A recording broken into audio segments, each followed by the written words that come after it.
Hi everyone, this is Jim Ross from 3 Mile Domination Show. Thanks for tuning in. And in today's episode I want to talk about basically how to hit the ground running when you have a new self-storage facility opening up. If you can see, today I'm at a new site that's under construction. This is my baby to be, due probably in, I don't know, contractor says 6 weeks, so that means what, 14 to 20? Anyway, what I want to talk about is when it's under construction, don't just wait until, hey, we're 2 weeks out, we got the CO, let's start renting. No, you want to have a lot of preparation ahead of time when that comes so you can hit the ground running. And so, main thing I like to start with is, of course, getting where your leads are going to be coming from. And that would be, of course, online. So as soon as you can get mail service to your facility, mailbox delivery, get it. That way you can submit for your Google My Places listing.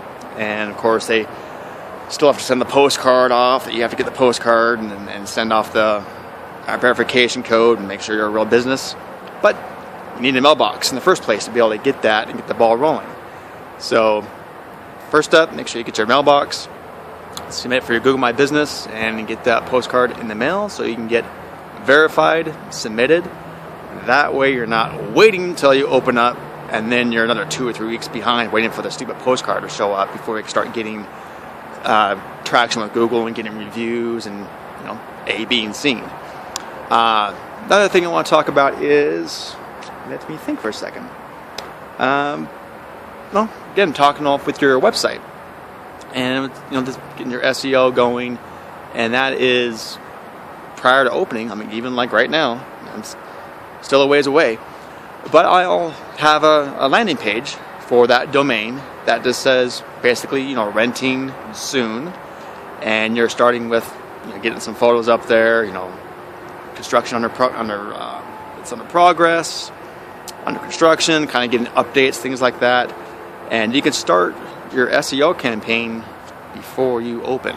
Again, you want to hit the ground running.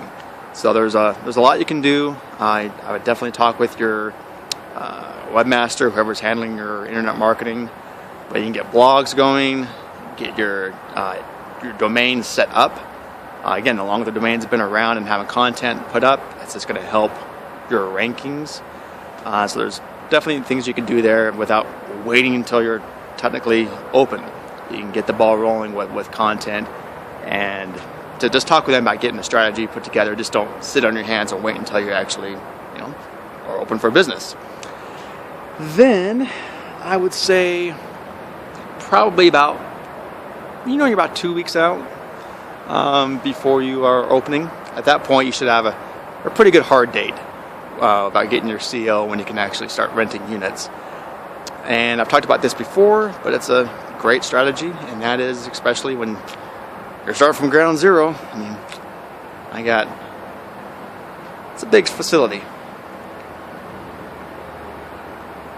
I have a lot of units to rent. So I'll be going around to the competition around here to say, hey, I try to make it like, it's not just us versus them type of thing. That, hey, we're on this together, so if I can help you out, especially in the market I'm at here, it's very, very full. I mean, you can't find a unit open, hence the new baby being born. And again, talking to them about, well, what sizes are you full on? If you get calls that you can't help those customers, send them my way. I'll pay you, $50 referral fee for that. That way you're not just hanging up with that customer and it's leaving up to them to, hopefully find me and make me the next phone call. Funnel them my way. I'll make it worth your while. That way you're still making money.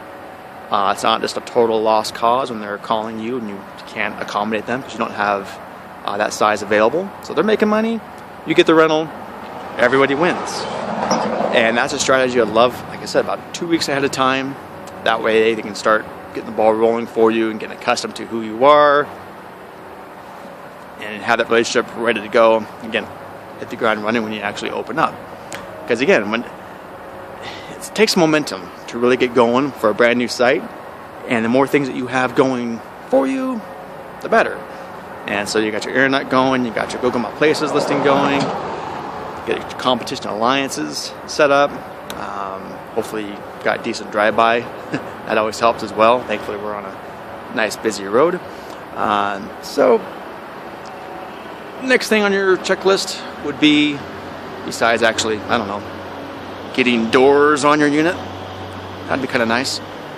But as far as management goes, that's getting the software put together, up and running, making sure your checklist is all set as far as, what your fees are, what your letters look like, the time frames, making sure the unit mix is actually put in for your site maps. All these things should be done, of course, prior to your facility opening. I hear horror stories about sites that are opening up and like, oh, well, crap, now we have to actually get software and get things put together, and you're wasting time at that point. So I know it sounds like common sense, but have that put in before you actually open. Imagine that. So anyway, that's just a quick little checklist of what to go over, at least to help get the phone to ring prior to opening. It just takes some thought, put some action behind it, and just think before you actually open your doors. So enough for now. Thanks a lot. I'll talk to you guys later. Bye. Thanks so much for watching. We'd love to give away free books that will help your self-storage business. To pick up your free copy of Self-Storage Domination, the actions you must take to dominate your competition, simply go to selfstoragedomination.com.